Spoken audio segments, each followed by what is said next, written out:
સુરતમાંથી માતા-પિતા માટે લાલબત્તી સમાન કિસ્સો સામે આવ્યો છે। 8મા માળે 2 વર્ષનું બાળક રૂમમાં એકલું રમી રહ્યું હતું। તે દરમિયાન અંદરનો દરવાજો અચાનક લોક થઈ જતા બાળક રૂમમાં ફસાઈ ગયું હતું। જે બાદ બાળકના રડવાના અવાજના કારણે પરિવારજનોમાં ચિંતા ફેલાઈ હતી।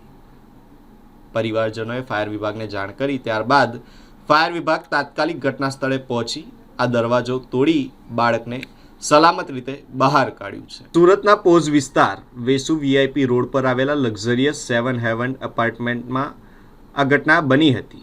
8મા માળે 2 વર્ષનું બાળક બેડરૂમમાં એકલું રમી રહ્યું હતું ત્યારે અંદરથી દરવાજો લોક થઈ જતા બાળક રૂમમાં ફસાઈ ગયું હતું। બાળક રડવા લાગતા પરિવારજનોમાં ચિંતા ફેલાઈ હતી અને તરત જ ફાયર વિભાગને જાણ કરવામાં આવી હતી। વેસુ ફાયર સ્ટેશનના ફાયર ઓફિસર રોહિત ખલાસીની ટીમ તાત્કાલિક ઘટના સ્થળે પહોંચી ટીમે દરવાજો તોડી અંદર ફસાયેલા બાળકને સલામત રીતે બહાર કાઢ્યું હતું।